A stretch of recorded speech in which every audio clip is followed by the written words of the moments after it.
या घटनेमध्ये खून तर झालाय, पण लहान पोराचा विचार सुद्धा केला नाही। पिंपरी चिंचवड मधील ही धक्कादायक घटना नुकतीच समोर आली आहे। सतत पैसे मागणे आणि चारित्र्याच्या संशयावरून ही घटना घडली आहे। दिनेश ठोंबरे असा अटक करण्यात आलेल्या आरोपी प्रियकराचं नाव आहे। जयश्री मोरे असं हत्या झालेल्या प्रियसीचं नाव आहे। हत्येनंतर दिनेशने 3 वर्ष बाळाला आळंदीत सोडून दिले आणि स्वतः पसार झाला होता। दिनेश याचे आधी एक लग्न झालेलं होतं।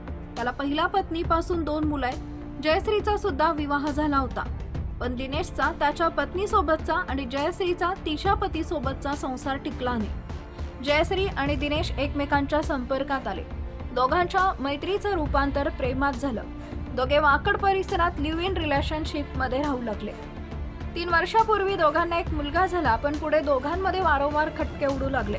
जयश्री नेहमी दिनेशकडे पैशाची मागणी करायची। पैसे दिले नाहीत तर मी सोडून जाईन असा तगादा लावत होती। वारंवार होणाऱ्या या वादातून मुक्त व्हायचं त्यानं ठरवलं। 24 नोव्हेंबर रोजी भूमकर चौकाजवळ गाडीत दोघांमध्ये वाद झाले, तेव्हा गाडीतील हातोडा घेऊन दिनेशनं जयश्रीच्या डोक्यात घाव घातला।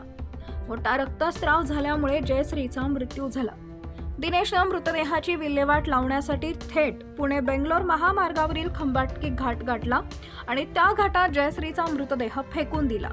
दिनेश पुन्हा पिंपरी चिंचवडमध्ये परतला आणि दुसऱ्या दिवशी प्रेयसी जयश्री बेपत्ता असल्याची वाकड पोलीस ठाण्यात तक्रार दिली। तितक्यात जयश्री हिचं वर्णन असलेला महिलेचा मृतदेह मिळाल्याची बातमी पोलिसांना मिळाली। पोलिसांनी तपासाची चक्र फिरवल्यानंतर यामागे दिनेश असल्याचं निष्पन्न झाले। पुढच्या तपासात दिनेशने 3 वर्षीय मुलाला आळंदीत बेवारस सोडून दिल्याचं समोर आलं आहे। या प्रकरणी दिनेशला वाकड पोलिसांनी अटक केली असून दिनेशचं बिंग फुटले। पोलिसांनी गुन्हा उघड केलाय।